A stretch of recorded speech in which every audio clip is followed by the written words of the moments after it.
Hey guys, welcome to this video. Today I'm going to talk to you guys about a foreclosure nightmare that I'm actually going through and tell you about the ugly side of real estate that nobody talks about. If you don't know me, my name is Mamadou Diallo and welcome to this channel. Make sure you like, subscribe, and hit that notification bell. Let's get into it. Guys, I have a property in Maryland and this property is going to teach you that it's very important that you choose your location the right way if you plan on holding the property. One thing that really matters is the laws, and you're going to learn through this story how the laws matter. So you need to ask yourself, in this state where I'm about to buy this property, hold it either as a regular rental or like on this property, in my case here, I finance it to a homestead buyer. So basically this is what we call the wraparound deal that I've done, and I'm going to explain exactly what that means. And so because it's a blue state and because the laws are more on the tenant side, or you know, the person that I finance the property side, not the landlord side, it makes it difficult to enforce the legal document that I put in place according to my attorney's advice from the beginning. All right, guys. So first thing first, how did I acquire this property? This is a property, guys, located in Glen Burnie, Maryland. I bought this using none of my own money, no credit, no credentials. How did I do that? I did that by actually buying it with a creative finance strategy called Subject 2. This is when you buy a property and the owner has a loan in place. So you convince the owner to leave that mortgage on their name in place. You transfer title. So the ownership do transfer, but the loan stays on the seller's name. And then you just take over the responsibility of the monthly payments. This is how I bought it. The seller who passed away, now actually his name was Micah. So he passed away, but when I bought it, he was in pre-foreclosure status. That's funny, right? Because right now I am foreclosing on the current, tenant buyer, but the seller that sold me the property was also in foreclosure. So he was behind a couple of months. He couldn't get caught up on it. There was a real estate agent who's really a good friend of mine now, actually my adopted mommy, Stacy Thomas. She was working on it with her daughter, who's a licensed agent. They were trying to sell it on the MLS and they couldn't sell the property on the MLS. So they reached out to me to say, hey, Mamadou, we know you do this thing called creative finance. You might be able to help us out. And so I walked them through the process. I got it to close Subject 2, and I was able to help them get paid on it. They made $10,000 on a deal that they couldn't sell on the MLS, right? So that's it in a nutshell. I've done a couple of videos explaining the whole process of Subject 2, so make sure you check out my playlist on creative finance for the details. But that's how I bought it. And because the loan stayed on the seller's name, I got caught up on his arrears and saved him out of foreclosure. I took over the property, and this property is honestly is in a great location. It needed some work. My ideal scenario was to flip it. There was enough equity in the deal for me to be able to flip it, not make a lot of money, but I could have put like, I think 50 grand at the time or 60 grand in it and actually, you know, just sold it back on the market. I could have also wholesaled it. For those of you that are new and you don't know what wholesaling is when you just put the property under contract and you just sell the contract. So when I structured the terms with the seller, Subject 2, I actually could have assigned those terms to an end buyer that would just pay me a fee and I just move on. But here's what happens. I was like, you know what? This property is close to turnkey enough to where even if I wanted to rent it today, I could. Okay, guys, I don't have to, renovate it extensively to rent it. I can actually rent it the way it is just by doing a deep cleaning. And so I decided, you know what, this is me chasing shiny object syndrome. The reason being is because I am more of a buy and hold investor than a fix and flipper, right? I'm always looking to find a way to keep the property, right? And so I was like, you know what, let me do this strategy where I don't want to come out of pocket in terms of, because remember guys, I said the seller was in foreclosure. So that means he was behind on payments. So at the close of escrow, I have to get the real estate agent paid, obviously. I have to get caught up on his arrears. I forgot how much he was behind on, but it was definitely somewhere around 10,000 or a little bit over. I have to pay that. Then I have to pay the closing fees. I didn't want to come out of pocket for that money to close. All right. So what I decided to do is, and I also didn't want to go raise what we call OPM, that stands for other people's money. So essentially private money, nor did I want to walk into a bank and borrow that money. So I was like, there is this strategy called wraparound. What is a wraparound? Essentially a wraparound is, okay, I just bought this deal from Micah. And I'm taking over an existing debt that I don't have to go qualify for. And the reason for that is because he's leaving it on his name. So I am just making the monthly payments. Yes, I do own the property because we transfer title. So I don't have to qualify for that loan. And his current interest rate, this is a VA loan, is at 3%. or even less. I think it's at 3%, right? So what I'm gonna do is, when you're doing a wraparound, guys, it's very literal. So I have his terms that I took over on his existing loan that stays in place. So I took that over. So it's 3%, and I think he owed about like $260,000 on the existing VA loan after I paid off the arrears. So what I'm gonna do is I'm going to create my own terms. When we talk about a wraparound, it's very literal. So I'm gonna create my own terms here, and I'm gonna tell you guys exactly what those terms are, and then I'm going to wrap them around the terms that already exists on that existing loan. So that loan is at 3%. I'm going to create my own terms at 7%. So, and then I'm going to find a homestead buyer, somebody that have a great job. Maybe they're a general contractor. Maybe they own a lawn mowing business, whatever the case may be, but they can't go to the bank and qualify for a loan, or they don't want to, whatever the case may be, but they do want to have home ownership. And so for them, it's like, hey, I want to buy a home. I do have the income. I have a business, or I have a job, but I can't qualify with Chase, Bank of America, all these big banks. If I can find somebody that can finance me directly to the where I don't have to show my credit, just my income and then my background to make sure I don't have a criminal background, I would love to have home ownership. And so we solved that problem by doing the wraparound. So now I own the property, and I own the existing terms at 3%, $260,000. I decided, guess what? At the same day, I'm going to close with my end wrap buyer. So what I'm going to do is I'm going to tell Micah, listen, I'm going to get caught up on the rears, $10,000, but we're not going to close escrow right now. You're going to give me 30 days to close. So I'm just going to pay off the arrears so the bank don't foreclose on it.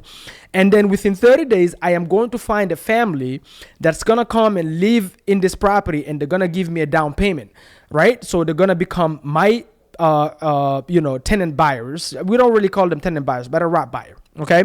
So that's exactly what I did, guys. So I listed the property for, I think at the time it was somewhere around like $330,000, if I'm not mistaken. So remember, guys, I took over a loan at how much? At $260,000. And I just listed the property for $330,000 on the market for financing. Finance by owner. Seller finance, okay? Direct by owner. That means I am going to become the bank for somebody else. And so I just created equity, right?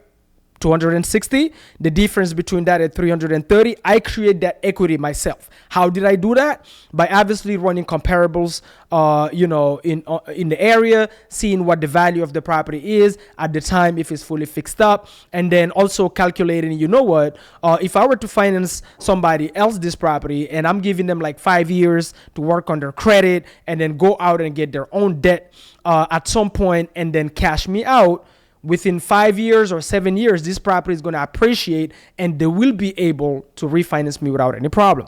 That's how I came up with it, guys. If you want to know how to underwrite this kind of properties, just go into my underwriting playlist as well and look at how do we underwrite creative finance deals. So 260, I created equity. Then I financed it to this guy.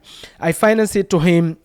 He used to flip cars. So I financed it to him at 7% interest. So remember, the existing loan is at 3%. And I finance it to him at 7%.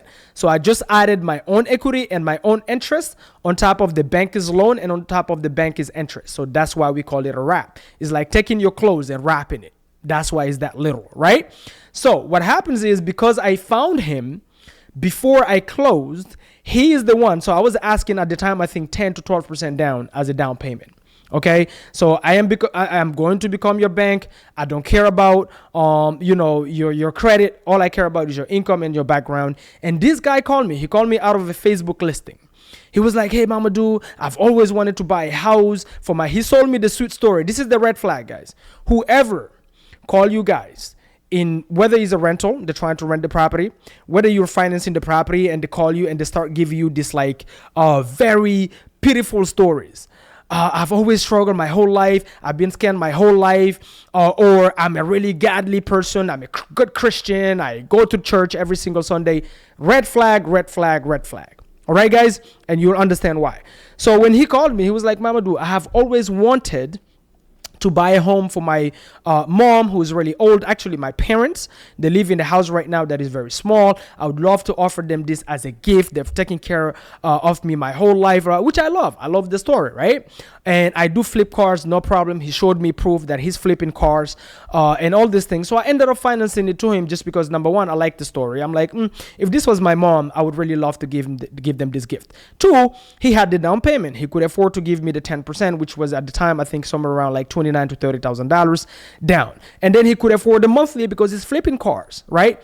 Little did I know, guys, this guy is, a gambling addict. And I should have known, because the first day that we met to sign the agreement, where did I meet this guy? I met him at a casino, the Baltimore Casino. He invited me there. We sat down with some couple of his friends. He had the Gucci bag, Louis V bag. His shoes was Gucci. The belt was Fendi. I think the guy's from Romania.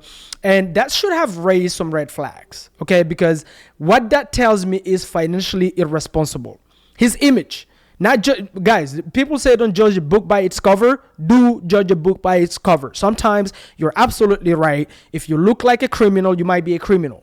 Okay, so this guy looked like a gambling addict, but I completely ignore it because he had the down payment. I wanted to close, blah, blah. Okay, so guys, here's what happened. He brought the $30,000 down. Remember, guys, I told the seller to give me 30 days to close.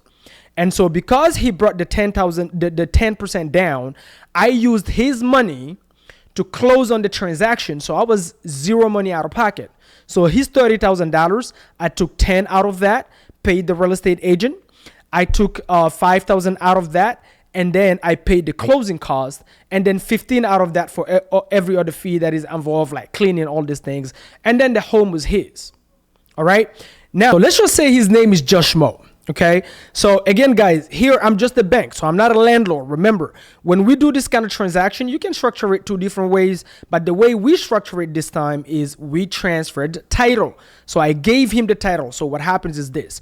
At the closing, what title company will do is, because I closed the same day with my wrap buyer and my seller, they will transfer the title from my seller, so from A, and then let's say my buyer is C, right? So is my seller A, I am B, and my wrap buyer is C.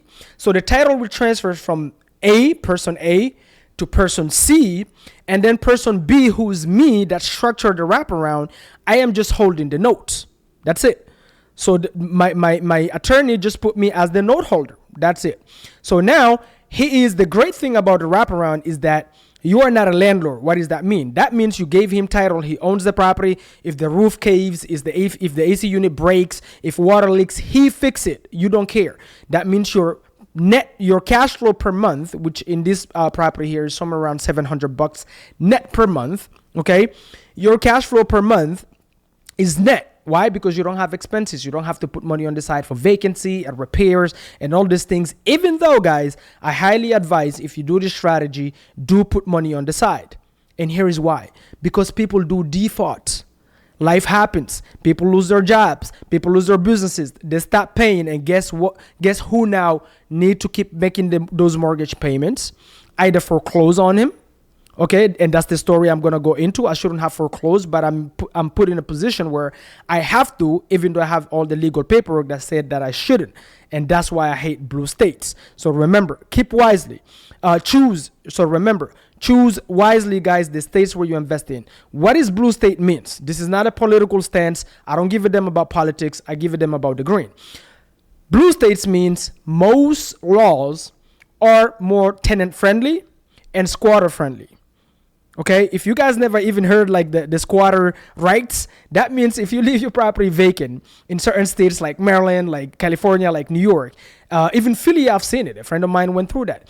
If somebody breaks into your home that you own just because it was vacant, and then let's say hypothetically they receive a bill for their phone in that property, or they pay the electricity once and they turn on the water, guys, that property becomes legally almost theirs, and you have to take them to court to kick them out of your home, even though they broke in through the window. That's how bad it can get in those states. So choose wisely. That's why now I prefer red states. And that's exactly what happens with this one. So everything went well with, let's say, Josh Mo. My right buyer's name is Josh Mo, let's say. Everything went well for 3 months, 4 months. And then, guess what, guys? His gambling personality came back. So his car business went completely out of the drain, out of gambling. Now he's having baby mama issues. He's having child support issues. He's all over the place. Doesn't have money. He start defaulting. He start giving me all kind of suit stories as why he cannot pay. Okay, so I give him. I'm very understanding. I'm like, okay, no problem. As long as you pay the late fees, we fine. But then he completely stopped responding to the phone calls, stopped responding to the text messages. Not only that, he found out this is Maryland and it's a blue state and the law is basically almost on his side. He's like, hey, I don't have to pay you. I can just do whatever you want. Why? Because he knows in a state like Maryland, if you try to foreclose, it can take forever for you to foreclose on somebody. So he's just sitting there like, hey, I can just occupy your property basically. And you can't do nothing about it, technically. All right. Now, that's not the first nightmare. And I'm going to finish that story in a bit. The first nightmare is the ex-wife. So when I bought this property, guys, from the seller, at the time he was married. He had a girlfriend. I actually met her at the property. Okay. But when I bought the property and closed on the property, he passed away a few months later. I think like 3 to 4 months. And then the ex-wife, the now wife, so they got married after we closed, and then he passed away. So now she's his wife, but she wasn't when I bought the property.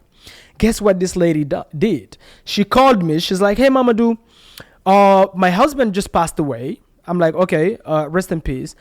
If you don't give me $5,000, I am going to the lenders, which is Wells Fargo on this property, and I am going to tell them that you, Mamadou, bought this property subject to. Why is that an issue? Number one, it's not really a big deal because buying a property subject to is not illegal, guys. It's a perfect legal transaction. You can look it up yourself. Go search it, use Google or use ChatGPT. Buying property subject to is perfectly legal. Now, like my attorney said, if you guys haven't seen it, go watch my episode with Michael Gross. Subject to transactions are absolutely legal. Okay, guys. And so with that being said, go watch my episode with Michael Gross, who's been doing real estate over 40 years. He's a real estate attorney, breaking down how legal it is. Now, technically, it is a breach of contract. Why is that? So let's say you go right now and you buy a property and you use a loan. You go to Wells Fargo or Chase or Bank of America. If you take a loan, there is a clause in the paperwork that you sign that says it's called a due on sale. What that means is technically they're saying if you sell the property, that loan is due in full. Okay. And if you don't pay it in full, they don't have to, it's not a must, but they have the option to call the note due. That's why it's called the due on sale. It's very literal. That means the debt is due on the sale of the property. Okay. So if you sell the home, technically you're supposed to pay back Wells Fargo the full amount. So if you transfer title and you leave the loan in place, which is the case when you buy a property subject to, it is a breach of contract, but it is not illegal. Okay, so you can do it. An investor can buy the property that way at their own risk. Big banks never do anything about it.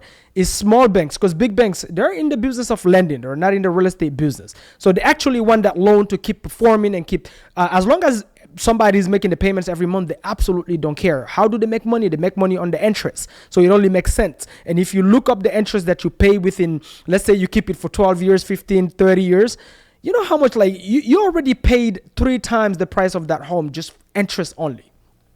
So the banks want that loan to keep working. Okay. They don't care about the real estate. They're not in real estate. They're lending. Okay. So what happens is she knew this and she's like, Mamadou, if you don't give me $5,000, I am going to walk into Wells Fargo because my husband passed away and I have to go close his accounts. And I'm going to tell them that you bought this property subject to, which is a breach of contract, technically by my husband, not by me, but by the husband. And they're going to call the note due. And I said, lady, if you need the number, let me know and I'll send you the number and you can call them. That's exactly what I told her. And I hung up because I'm not about to, if she had called me and said, hey, my husband passed away and I have zero money for the funeral, I really need help, all these things, my good heart, I could have helped her. No problem. But she tried to blackmail me. So I said, if you need the number, call them. So that's exactly what she did. She walked into Wells Fargo, closed his account, and by default, Wells Fargo asked the question. hey, how about the property in Glen Burnie? What are you going to do with it? Do you plan on keeping it and then keep making the payments? Guys, look at this. This is how you know the banks don't even look into these things, because they don't even know that this guy passed away until the wife walked in. They didn't even know, because the payments will be made every single month on time. And so she's like, oh yeah, this guy named Mamadou bought it already. He bought it subject to. Guess what Wells Fargo did? No, they did not foreclose on me. No, they did not call the note due. What they actually did is they gave me a call. They found my number somehow, or maybe she gave it to them. And they called me and they're like, hey, Mamadou, she came here and she told us X and X and XYZ. I said, yes, I did buy the property a couple of months ago. The seller was in foreclosure and I own it now. And we've been making the payments on time ever since. And they're like, okay, fantastic. Can you send us all the closing documents, including the HUDs, everything? I said, oh, of course. I sent them the closing documents, the contract with me and the seller. And guess what, guys? It's been 2 years. I've never heard of Wells Fargo again. I still own it today. Okay? So don't be afraid of the due on sale when it comes to creative finance. They haven't done anything. That's the first nightmare. Got rid of that one real quick. Okay? Now, I've made a couple of videos also on my creative finance guys, on my creative finance playlist, explaining exactly, even if hypothetically Wells Fargo would have said, hey, we do want you to pay now, we don't care, Mamadou, that you're on time. There's a couple of different ways you can solve that issue, so you don't even need to panic. And it takes them a couple of months to try to do anything so you can refinance or resell. Okay, all right? So that's the first nightmare. Second nightmare is, okay, I called Michael, which is my attorney. I said, Michael, so I'm tired of dealing with this guy. I've been patient enough. Now it's been 6 months. He haven't paid. He's not responding to my calls, to my text messages. I've sent him all the warnings that you can think of. Let's go and enforce. And here's a document that I put in place, guys, the first time we close. It's called the deed of escrow in Maryland. Some states call it the deed in lieu of foreclosure. Now in Maryland, this is full disclaimer, I'm not an attorney, consult your own attorney. But what my attorney told me on my files is that technically in Maryland, it's illegal to put in place a deed in lieu of foreclosure. What is a deed in lieu of foreclosure? A deed in lieu of foreclosure states that if, you know, Wells Fargo or Chase, or even you yourself, you finance a home to somebody and you put that document in place, instead of you going through a foreclosure process and spending all this money on attorneys trying to foreclose, bro, it's expensive. Instead, the seller, the owner, can deed you the house back in lieu of foreclosure. So it's very literal. So that's a document that is supposed to basically help you avoid a couple of headaches and a lot of expenses, right? Now, what Maryland law says, according to my attorney, is that you cannot, you the lender, whether it's Wells Fargo, Chase, Bank of America, or you an individual private lender financing somebody, you cannot presuppose that somebody will default until they do so. And so putting a deed in lieu in place is exactly that, is you saying that this person will default even though they haven't defaulted yet. So if for whatever reason you end up in front of a judge trying to you know, explain yourself that you did actually enforce a deed in lieu and get the house back, you might be in legal trouble. And so he was like, Mamadou, let's avoid it at all costs. Let's put in place what we call a deed of escrow. It accomplishes the same thing. And in that language, in order for you to be able to enforce it later in case he defaults, so you can get the house back, we're going to put a language in it that says if he's in default, you don't have to foreclose. You can just record it and get your house back. That's number one. And obviously, guys, that document stays in escrow with the attorney itself. Okay. And then also you put a language in it stating that you gave him something in exchange for you being able to enforce this document. And what was that? It was the reduction on the purchase price. So at first, I think I was thinking about selling it at $340. So I gave him a reduction of $10,000. I ended up financing it for $330. So that gave me the legal right to put a deed in lieu, not a deed in lieu, a deed of escrow in place. And I am able to enforce it technically, right? No, guys, not so. And this is exactly what I just told my attorney. I'm like, it's time to enforce it. He sent me a big letter saying, hey, I highly advise you don't enforce it. I know we have a legal stand to stand on and enforce this document because we did everything right. You did give a concession. You did give him something in exchange. So you did abide by the Maryland law. But even then, he can attack the deed later on, and you might it's not that you're not going to win, but you might still have to show up in front of a judge and explain yourself, and it might get nasty and blah, blah, blah, blah, blah, blah, blah. And when people get desperate, whether it be tenants trying to scam you or people that you finance homes to, you'll be really surprised. There's all these shark attorneys around advising them how to screw you over. Okay? Even though they owe you money, trust me, I have my neighbor going through this right now. And I am going through this right now on the property in Georgia as well with a tenant. Okay, guys? And so he was like, listen, it's not worth the headache. Don't enforce it. Still go through the foreclosure process. So that means even though I paid a little bit extra, did everything right, been patient for 6 months, because this is the freaking blue state, I still have to go through the foreclosure process that I already started right now. It's going to cost me upfront somewhere around like $6,000 just upfront to go through the whole foreclosure process, and hoping that it doesn't take me 2 years, because it can. New Jersey, California, Maryland, all these blue states, guys, it can literally take you. I've talked to homeowners because we do a lot of pre-foreclosures. That's how we get most of our deals, right? I've talked to homeowners in blue states that have been in foreclosure status. It's been 10 years, and the lenders still haven't been able to foreclose on them yet. All right, guys? So this is crazy. This is crazy, but it is the game. This is the kind of stories, guys, that, you don't hear about often in real estate. This is the ugly side of real estate. So it's not all, rainbow flags and pies in the sky and cash flow and you sipping pina coladas or whatever you sip in Jamaica, somewhere in an island. It's not the case. Sometimes you deal with these nightmares, but it's part of the game as well. So you don't cry about it. Just move on. You got to look at your level of risk tolerance, which I have a really high risk tolerance. I have a really high stress tolerance. I don't panic with these things. I just deal with it, and it is what it is. I really don't care. It's just like, okay, this is the problem. Let's find a solution. This is the problem. Let's find a solution. So now I'm going to try to foreclose on it. I'm working with the attorney currently, and then once I foreclose on it, then I can sell it. Hopefully, I was really hoping to just restart paying because it's $700 cash flow per month. I'm not really too rushed into it, but guys, be really mindful when you structure this kind of deals in the state where you're doing it. So what I should have done actually is never transfer title. I should have wrapped it as a land agreement for sale. What that means is I'm still financing it to the family, but they're not taking title. I am keeping title until they pay me off. That's what I should have done. And I feel like my attorney should have advised me that as well, even though I still love him. He's the baddest ass attorney in Maryland, period. I don't care what nobody says.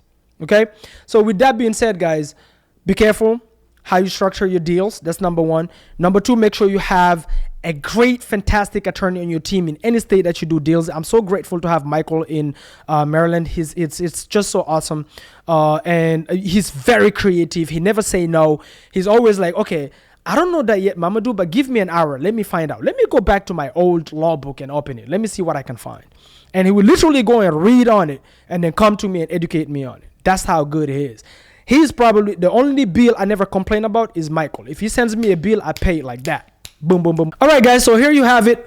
Everything is not always just cash flow, making money, blah, blah. Sometimes you do deal with nightmares. But guys, if you're not ready for this kind of headaches, if you're not ready for tenants defaulting, people try to screw you over, people try to sue you, toilet leaks and roof cave-ins and, unknown problems that just pop out of nowhere on your properties, please don't get into real estate. It's not made for you. And so, guys, hit that like button.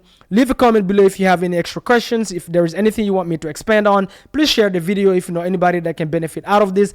And surely, please do subscribe if you're getting any value out of this channel. And I'll see you guys on the next video. Remember, every single Friday we're live talking all things pre-foreclosures. We answer your questions. We educate you. We show you how to underwrite the deals, how to structure it. How do you underwrite? How do you structure it if it's cash, if it's creative? So make sure you tap in every single Friday, 9 p.m. Eastern time. And I'll see you guys in the next video. Until then, stay bold and be bold. Boom, boom, boom.